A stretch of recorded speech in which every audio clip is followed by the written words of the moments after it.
Chers internautateurs et internautatrices, bienvenue dans cette Culture TV sur toute spéciale et particulière, car nous sommes en direct du Festival international des Jeux de la Ville de Cannes 2014. Nous sommes au mois de mars, mais peut-être que vous regardez cette vidéo au mois d'avril, mai, juin, parce que c'est la VOD. Vous l'avez cliqué pour la regarder après le festival, donc c'est terminé. Mais nous, on y est. On y est avec monsieur Manu de Monster Game. Comment ça va bien, Manu? Très bien, merci. T'as l'air un peu fatigué quand même. Ah ouais, le troisième jour, là, c'est dur.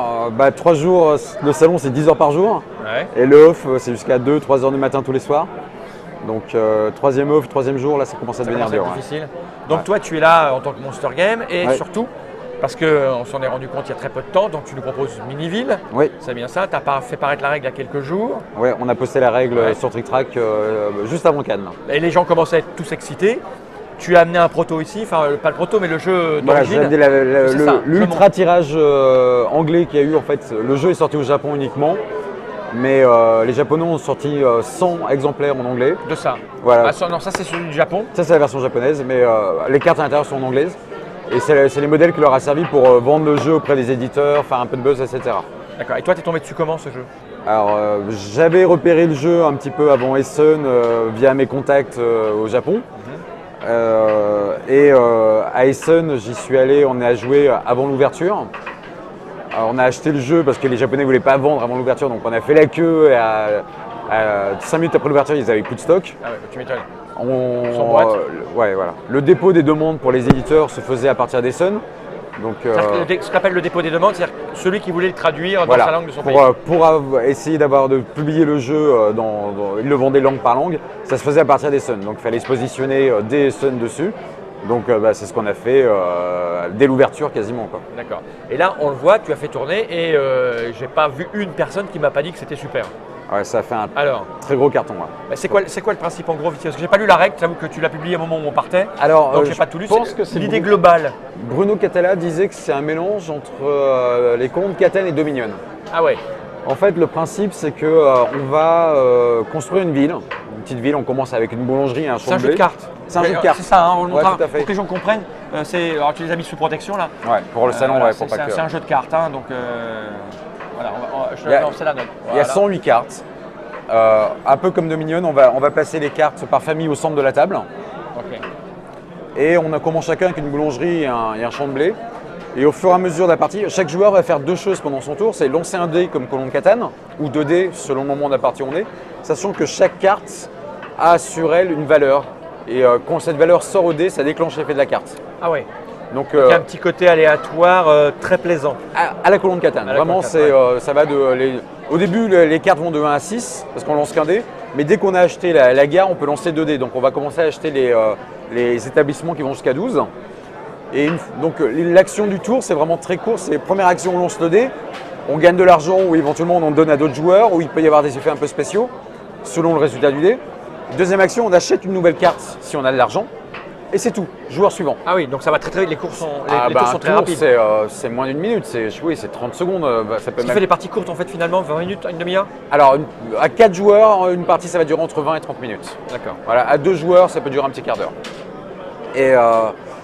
Et donc on achète des cartes, des établissements. Au bout d'un moment, on commence à avoir, on va appeler ça en termes tactiques, mais un petit moteur d'argent qui va permettre de passer à 2D, d'acheter des bâtiments de plus en plus chers et de faire des combos. Parce qu'en fait, en début de partie, les premiers bâtiments qu'on a vont rapporter 1 ou 2 pièces d'or par tour. C'est pas l'extase, mais ça permet de survivre. Mais c'est un jeu de combinaison. Et si on se débrouille bien avec les combinaisons, on va pouvoir faire des tours à 9, 15, 18, 30 pièces d'or des fois. Autant dire 30 pièces d'or, c'est vraiment pas mal. Et le but du jeu, il y a 4 bâtiments spéciaux. Donc il y a la gare, le centre commercial, le parc d'attractions et la radio tower, qui sont des bâtiments à part, qui ne sont pas au centre avec les autres. Lorsqu'on a acheté ces 4 bâtiments-là, on gagne immédiatement la partie. D'accord. Donc il n'y a pas de calcul de points de victoire, quoi que ce soit. C'est vraiment un objectif à atteindre, c'est l'achat des 4 bâtiments. Exactement. Et les établissements qu'on achète, comme Dominion, sont placés au centre de la table, en pile. Donc on choisit vraiment l'établissement qu'on veut. Et quand il n'y en a plus, il n'y en a plus. Voilà, on fait avec ça. Donc on comprend le succès rapidement, parce que même si je n'y ai pas joué, avec ce que tu me dis, c'est effectivement dans le format et le gabarit actuel. Tu as le petit côté des paysans qui viennent d'Asie, mais c'est épuré. Des tours rapides, très peu de choix, des petites combinaisons qui paraissent évidentes. Ça a l'air d'être ce que les gens recherchent à l'heure actuelle. Alors, au niveau mécanique, c'est très épuré, vraiment, parce que là, je viens vraiment d'expliquer les règles. Ensuite, il y a une profondeur en termes Je vais dire, sur une première partie, généralement, les gens achètent un peu de tout pour découvrir, etc. Après, on s'aperçoit qu'il y a des combos. Donc, on va essayer de se concentrer sur les combos sur les deuxième, troisième parties. Et ensuite, on s'aperçoit que, en fait, ce qui est bien, c'est de faire des combos, mais essayer de contrer les combos des autres aussi. Bien sûr. Faut pas les laisser partir. Voilà, exactement. Ça, okay. Donc, en fait, le jeu. Et il y a des cartes un peu spéciales, qui sont des cartes violettes, qui permettent vraiment de faire beaucoup de changements dans le jeu. Et donc, est-ce que c'est un jeu à extension du coup? Alors, au Japon est sortie une extension qui s'appelle Machikoro Plus, parce que le nom japonais, enfin, non japonais, la traduction du jeu c'est Machikoro.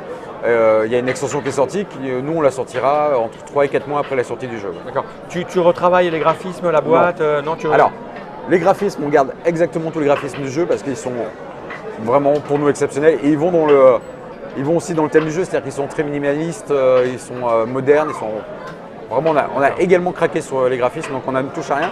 Les seules choses qu'on change, c'est le format de la boîte. D'accord. Parce que pour avoir fait plein de devis, etc., on avait un prix qui était compris entre 24 et 25 euros. Et donc, on le sait tous, il faut avoir une boîte qui correspond à ce prix-là. Sinon, le client c'est trop cher. En fait, techniquement, ça pouvait rentrer dans une boîte de Corio. Mais les gens auraient regardé Corio à 18-19 euros et Miniville à 25, ils n'auraient pas compris. D'accord. Donc, du coup, la boîte est un peu plus grosse. Par contre, l'avantage, c'est que du coup, on peut mettre les cartes sous Protège Cartes. Parce que dans une boîte de Corio avec Protège Cartes, ça ne rentrait pas. Et on peut mettre l'extension dedans. Donc voilà, l'un dans l'autre, on s'y retrouve un petit peu par rapport à ça. Ok, de toute façon, tu vas venir au bureau à faire l'officine pour faire une tête à tête, on jouera, on expliquera. Ouais. Puisqu'on te tient et que tu es là, on a tous vu que tu étais un des premiers à aller en Asie. Hein. D'ailleurs, il y a Monster Game Asia avec Mathieu. Et il y a pas mal d'éditeurs qui se mettent à aller chercher, fouiller là-bas. Tu prends ça comment moi je pense ça très bien. À ton avis, pourquoi ça se passe comme ça? Qu'est-ce que ça apporte de plus? Quelles sont les raisons? Est-ce qu'on est trop submergé de jeux qui se ressemblent ici, qu'on a besoin de nouveautés? Tu vois ça comment, toi? Alors moi je suis plutôt content que ça se passe comme ça, parce que c'est des gens que je trouve vraiment formidables et c'est bien que tous les éditeurs se tournent aussi vers eux. Quoi. Quand tu dis les gens formidables, c'est les gens en Asie? Oui, c'est les gens, les auteurs de jeux qui sont très jeunes et souvent qui n'ont pas beaucoup d'expérience. Alors je vais dire ça va peut-être paraître un peu mégalo, mais il y a 2, 3, 4 ans, quand j'allais les voir, ils faisaient surtout des jeux qui étaient des copies, entre guillemets, de ce qui existait déjà. Et donc j'ai vraiment passé beaucoup de temps avec les auteurs de jeux, à leur expliquer un petit peu ce que les éditeurs français, européens et éventuellement américains recherchaient en termes de design, en termes de mécanique, en termes de prix, etc. Donc on a beaucoup travaillé là-dessus. Et c'est vrai qu'il y a 3 ans, quand on allait à une soirée, que ce soit à Séoul ou à Tokyo avec des auteurs de jeux, 90% des jeux c'était des copies. Vraiment. Ils reprenaient une mécanique, ils changeaient 3 trucs. Voilà, le bon exemple c'est Loup-Garou. On pouvait aller dans une soirée, il y avait 10 nouveaux Loup-Garou. Là aujourd'hui, on va à une soirée, par exemple Wednesday Night à Séoul, donc tous les mercredis soirs, les auteurs de jeux se réunissent. C'est là où j'ai trouvé d'ailleurs Corio il y a 2 ans. Maintenant, ça va être que des jeux originaux. Et ça aussi, les éditeurs européens s'en aperçoivent, commencent à se tourner vers là parce qu'il y a des idées maintenant qui arrivent qui sont vraiment neuves et fraîches, des auteurs pas connus qui emmènent des choses nouvelles. Et ça, je trouve ça vachement bien. Et on le voit avec Gary Kim, l'auteur de Corio, qui va être édité par Bombix dans quelques semaines, qui sort aussi un jeu avec Purple Brain. Donc c'est exceptionnel. Moi, ce que je dirais comme ça, en réfléchissant un tout petit peu rapidement, c'est qu'en fait, il y a une tendance en France, par exemple, ou même chez les fabricants classiques, les auteurs classiques allemands ou autres, à surcharger les mécaniques jusqu'à l'étouffement. Alors que là-bas, j'ai l'impression qu'ils ont tendance à nettoyer. On l'a vu avec Love Letter. Voilà, ils nettoient. Et moi, qui me considère comme un joueur standard, j'ai l'impression d'être moyen dans mes réflexions, mes besoins, mes envies, j'ai de moins en moins envie de trucs surchargés. Donc, je me dis, si moi j'ai de moins en moins envie de trucs surchargés, les gens ont moins en moins envie de trucs surchargés. Et quand on voit arriver des trucs… Moi, quand tu me décris comment ça marche, j'ai très envie d'y jouer. Un jeu où je vais jeter 2 dés qui vont déclencher les machins, 3 avec quand même l'intelligence des combinaisons derrière. Tu vois, c'est pour ça que j'ai énormément apprécié les bâtisseurs de Flannery. Pour moi, c'est une épure. Il enlève, il nettoie, il enlève. Dans l'épuré, voilà, et c'est pour ça que je pense aussi que le jeu a eu du succès. C'est le nettoyage. De toute manière, là-bas, ça correspond à la tendance actuelle. La tendance actuelle, ça va être des jeux entre 15 et 25 euros épurés. Voilà. En termes de mécanique. Eux, du coup, ils ont vraiment ça. Tous les jeux de Sanji Kanai, même Corio, c'est épuré, Miniville, c'est épuré. Forcément, on arrive sur cette tendance-là. Et au niveau graphisme aussi, ils épurent. Ça, c'est magnifique. Ils se sont vachement améliorés. C'est-à-dire qu'au niveau graphisme, il y a eu, en même temps que le game design, il y a eu un net progrès de la part des éditeurs là-dessus. Et maintenant, c'est vraiment très beau. Alors, comme on est avec des gens, je vais regarder un peu les questions. Si les gens ont des questions, il y a quelqu'un qui me rejoint sur la surcharge. Nous, on est d'accord. Hein. On en parlait avec Cyril hier ou avant-hier, je crois, pareil, il disait ok, on a fait un jeu avec 4 ressources, un jeu avec 12 ressources, un jeu avec 23 ressources. Je prends ça pour prendre ça, pour prendre ça, pour prendre ça. Il y a un moment, c'est.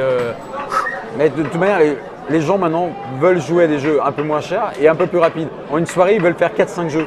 Donc il faut que l'explication de règles, ce soit 5 minutes. Bah oui, sinon tu enchaînes pas. Si on veut une explication de règles qui fasse 5 minutes, il faut que le jeu soit épuré et simple. Plus épuré et simple ne veut pas dire jeu forcément vide. Hein. Oui, bien sûr. Non, pas du tout. La qualité, c'est de pouvoir faire un jeu épuré et simple qui offre suffisamment de profondeur pour jouer 20 minutes, là-dedans, 30 minutes et s'amuser. Bien sûr, on n'aura pas la profondeur d'un Kélus, mais ce n'est pas forcément ce qu'on demande aujourd'hui à tous les jeux. Quoi. Alors, on me demande une extension pour Gozu Tactics. Alors, je vais répondre de façon globale parce qu'on me pose aussi beaucoup la question pour Ryu. Que ce soit Gozu Tactics, donc Kamakor, ou Ryu qu'on avait annoncé pour cette année, financièrement on n'a pas les moyens. D'accord. Ça viendra peut-être avec. C'est-à-dire que là, l'année dernière, on n'a fait qu'un seul jeu. En 2013, on n'a sorti que Koryo. 2014, on avait prévu de sortir Ryu, c'était très compliqué, mais du coup, Miniville est arrivé et a tout bousculé parce que pour moi, c'est vraiment mon coup de cœur absolu. Donc, financièrement, aujourd'hui, on n'est pas capable de sortir plus d'un jeu et demi par an. Donc voilà, cette année, il va en avoir 2. Et donc l'extension Gozu, par rapport aux ventes que ça pourrait engendrer, c'est très compliqué. Et Ryu, qui est un très très bon jeu, nous coûte trop cher pour l'instant en production, donc on n'a pas les moyens de fabriquer. Donc c'est pour ça qu'en plus ça correspond bien, Miniville et Koryo correspond bien à ce qu'on peut faire. Comme c'est minimaliste aussi en termes de matériel, eh bien, on a les moyens d'imprimer ce genre de produit. Quoi. Alors, j'ai lu, Carole Dasmodé avait parlé hier d'une coopération avec Monster Game. C'est quel jeu? Je ne sais pas, c'est pas moi qui ai interrogé Carole Dasmodé. C'est quoi? Tu es au courant de quelque chose? Non. Alors, Carole, mais quelle Carole? C'est Dasmodé d'Allemagne? C'est Raccoon. Je pense que c'est de l'Allemagne, parce que c'est Monsieur Raccoon qui parle allemand et qui est avec Guido en Allemagne. Non, on a sorti Koryo en allemand cette année et Carole devait essayer de Chosen hier. Chosen qui est la suite de Koryo qui va sortir pour Essen, donc je pense que c'est là-dessus qu'elle. D'accord.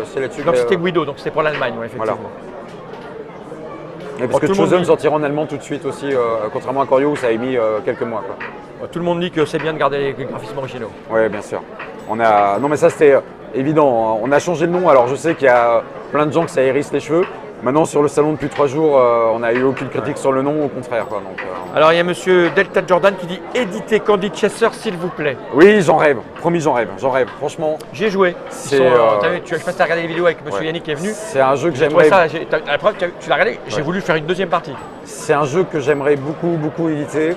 Et encore une fois, c'est pas un problème de goût, c'est un problème de finance. C'est-à-dire qu'aujourd'hui, Monster Games, on n'est pas une maison d'édition, on n'a pas notre jeu qui nous permet de vivre. Ouais, pas encore. C'est-à-dire qu'on a des jeux qui sont vendus correctement, mais ça permet de payer le fonctionnement. Donc on ne roule pas sur l'or et on ne peut pas faire 3-4 jeux. Sinon oui, Candy Chaser, on serait déjà en train de le faire, j'en rêverais, franchement oui. Mais malheureusement pour l'instant c'est pas possible. Capitaine Crochet, est-il prévu d'une VF de Dungeon of Mandom? Alors Dungeon of Mandom, je me suis positionné dessus. Parce que là, en termes de production, il n'y a vraiment pas grand-chose. Et surtout, on peut le faire avec d'autres choses. Et je suis positionné dessus. Je n'ai pas de nouvelles pour l'instant de la part d'éditeurs. Mais ouais, j'aimerais bien. Quel tirage pour Miniville, demande M. Théordas? Alors Miniville, c'est notre plus gros tirage qu'on ait jamais fait en français. Pour une raison de coût, alors c'est pour ça aussi qu'on est très juste cette année. C'est-à-dire que si on en tirait 4000 comme c'était prévu au départ, le jeu serait sorti à 29 €. Et 29 €, ça me fait très peur, je crois pas. Donc du coup, là, on fait un tirage de 8000 exemplaires, ce qui est pour nous énormissime. Ce qui va nous permettre de le sortir à 24,90 ou 23,90 entre les deux. Mais il va falloir les vendre. Mais notre côté… Ça a l'air bien parti là. Mon nez me dit que… Alors, on a eu la chance d'avoir beaucoup de magasins qui sont venus jouer au jeu et tous les magasins ont vraiment craqué dessus. Donc oui, je pense qu'on va avoir… Après 8000, c'est vraiment beaucoup. Mais si on veut pouvoir offrir au public un jeu à moins de 25 €, voilà, il faut qu'aussi on fasse la part du boulot de notre côté. Quoi. Monsieur Gafophone, oui, il demande si c'est bien de conserver au maximum les graphismes des jeux asiatiques. Bah, ça dépend des relations, ça dépend de notre feeling par rapport à la chose. Là, pour Miniville, c'était indiscutable, à notre sens. Si le problème est financier, pourquoi ne pas passer par du financement participatif, demande M. Nicosan. Alors, le financement participatif en France, ça va être Ulule. Et déjà, on n'est pas… C'est-à-dire imaginons on fait un financement sur Ulule, on vend 1000 boîtes. Le problème, c'est que nous, on ne peut pas faire 1000 boîtes. Mais non. C'est 4000, 6000 ou 8000. Ouais. Et, donc déjà, on va avoir un premier problème par rapport à ça. Et deuxième problème, c'est un problème logistique. C'est-à-dire que si on vend 1000 ou 2000 boîtes en France avec Ulule, c'est 1000 ou 2000 personnes différentes où il faut envoyer le jeu. Donc il faut le recevoir, il faut le stocker. Ouais. Nous, on n'a pas d'entrepôt. Notre entrepôt, c'est Asmodée, mais c'est notre distributeur. Donc Asmodée, on ne va pas leur dire vous recevez nos jeux et après vous les envoyez, c'est pas leur boulot. Donc on n'a pas d'entrepôt pour les recevoir. Et ensuite, envoyer 1000 ou 2000 jeux un par un, moi je ne sais pas faire, quoi. Donc en termes de logistique et en termes de tirage, pour l'instant, ce n'est pas vraiment forcément la meilleure solution aujourd'hui, quoi. À quand la vidéo pour tester Chosun avec le matériel de Corio? C'est quoi cette Alors, Chosun, qui est donc la suite de Corio, on peut y jouer, en faisant un petit effort de mémoire, on peut y jouer avec Corio. D'accord. Parce qu'en fait, il y a exactement le même nombre de cartes et la même distribution de cartes, à peu près. Donc si on fait un effort suffisamment important, ou alors si on utilise des post-it en mettant sous carte ou quoi que ce soit, on peut tester Chosun avec le matériel de Corio. Donc on va mettre une petite vidéo YouTube en ligne, je ne sais pas quand, tout de même on l'annoncera sur TrickTrack, avec la différence entre Corio et Chosun, ce qui vous permettra de gérer le jeu chez vous. Ça sera fait, je pense, cette semaine ou la semaine prochaine, quoi. D'accord. Isobretnik, je ne sais pas si tu connais ce monsieur. Oui, bien sûr. Il dit pour Candy Chasseur, je te filerai un coup de main Manu. Un coup de main, pourquoi Je ne sais pas. Oui, bien sûr, oui, non, mais c'est. Là, ça me ferait super triper de le faire, honnêtement. Par contre, à mon avis, si je me positionne dessus, je pense que je ne suis pas tout seul déjà. Donc, et la concurrence est de plus en plus dure. Tant mieux pour les éditeurs et les auteurs japonais, hein. Je suis content d'avoir la concurrence, c'est bien pour eux. Mais oui, voilà. Maintenant, je vais tout faire possible, tout ce qui est possible. Je sais qu'il a des bons contacts avec l'auteur lui-même du jeu. Donc, Monsieur Saito dit le jeu court de tennis multiplication a-t-il trouvé son public? non. Ah, Non, on en a. C'est une gamelle. ça arrive. C'est un très bon jeu. C'est le côté éducatif, multiplication. Ouais, on a essayé. En fait, à la base, on n'aurait jamais dû faire ce jeu, mais on l'a fait au moment où on s'est associé avec les Coréens. Et là-bas, c'est un jeu qui fonctionne très très bien avec des ventes astronomiques. Et en fait, ça a été un espèce d'échange, un peu comme un échange de technologie qu'ont les Chinois rachètent Renault, quoi. Donc on s'est dit, voilà, on s'est échangé des trucs et on va faire ce jeu-là en France, on va tester pour comment ça marche. Les magasins ont beaucoup aimé, les distributeurs aussi, mais le public pas du tout. Enfin, en tout cas, on n'a pas la capacité ou la com nécessaire pour le vendre au bon public. On ne sait pas faire aujourd'hui, Moonstar Games ne sait pas faire d'éducatif. Voilà, mais le jeu reste très très bien. C'est monsieur Yannick Isotrenic. Bah oui, forcément. Et je suis con parce que je le savais en plus qu'il est passé au bureau. Ouais, mais Ouais. je suis fatigué et je suis vieux. Donc bon, ça C'est l'âge, ma pauvre Lucette. Gozu 1.0, une réédition. Celui avec du texte? Je ne sais pas, on me dit Gozu 1.0, je pense que c'est le premier. Oui, hein. oui, non, pas de réédition. Non, pas de réédition. Ah, encore une fois, c'est tout bête, mais c'est pas une question de coût, parce qu'il est que en français. Donc si aujourd'hui on devait retirer que du Gozu, vu les ventes du jeu, aujourd'hui le jeu se vend pas, faut pas exagérer, hein, ça s'est très bien vendu, mais aujourd'hui c'est très calme. Donc aujourd'hui, réimprimer du Gozu, c'est un suicide. Donc le seul moyen de réimprimer, c'est en multilangue. Et donc c'est pour ça qu'il y a une version 2.0 qui permet d'avoir le jeu en 3 langues. Et là, effectivement, en vendant un peu aux Allemands, aux Américains, on arrive à pouvoir réimprimer le jeu, quoi. A-t-on espoir de voir Koryu et ou Gozu Tactics sur BGA? C'est une plateforme. Koryu arrive sur BGA. Ah, ok. On est en train de travailler dessus. J'ai pas de deadline de la part de BGA, mais Koryu arrive sur BGA, c'est sûr et certain. On a tombé d'accord la semaine dernière. Nickel. Quelqu'un a repéré le sac orange, c'est quoi? Rien, c'est les pions de. C'est les pions. C'est Voilà. les pions du jeu pour pas les perdre un petit peu. Ok, on va arrêter avec les questions. Sinon, dernier truc, le salon là cette année, tu vois ça comment toi? C'est cool? Pas cool? Ouais, en plus j'étais nominé donc. Ah bah oui, c'est vrai. Donc ouais, plutôt cool. Je suis plutôt content. À l'origine, je devais pas venir parce que problème financier. Ouais. Hein. Mais bizarrement, on m'a demandé à un moment, ça serait bien quand même que tu viennes. Ouais. Donc j'ai compris que peut-être j'étais nominé. Donc on a fait l'effort nécessaire, aidé par Cannes. Il faut Ouais. quand même préciser que le festival a fait un geste pour pas nous inviter, mais nous aider à pouvoir venir. Et ça, c'était vachement cool. Et non, je suis très content. Bon, pour Koryu, on savait que le public était là. Pour nous, vraiment, le but, c'était de montrer Miniville, de le montrer au magasin, parce qu'il y a énormément de magasins qui viennent ici. Ouais. Et on a eu un très très bon retour de tous les magasins. Et ça, c'était vraiment le gros point fort pour nous, quoi. Et cette histoire de rapport avec les professionnels des magasins, tu vois, c'était pas à Cannes ça il y a 5-6 ans, Non, c'est pas du difficile. tout. Là, il y a vraiment. Là, on a vu à peu près 15 magasins, Ouais. dont des gros, hein, Descartes Bordeaux. Ouais. François, tu vois, quand il vient, il joue un jeu, s'il aime pas, il te le dit direct. Il Ouais. fait oh ça Manu, j'aime pas. Et puis c'est ça. Là, il m'a dit Corio, il m'a dit pas Corio, il m'a dit Milleville. Milleville. Il m'a dit il est dans le top 2 de mes meilleurs jeux du salon. Ouais, d'accord. Tu vois, quand François te dit ça, t'es heureux quoi. Donc Donc, très positif. ouais, super positif. Nickel. Merci Manu d'être Merci. prêté au jeu des questions. Merci tout le monde. On va vous laisser parce qu'on va passer au dernier, je ne sais plus qui vient juste après, mais bon. Voilà, on a papoté, c'était cool. Ouais, c'était sympa.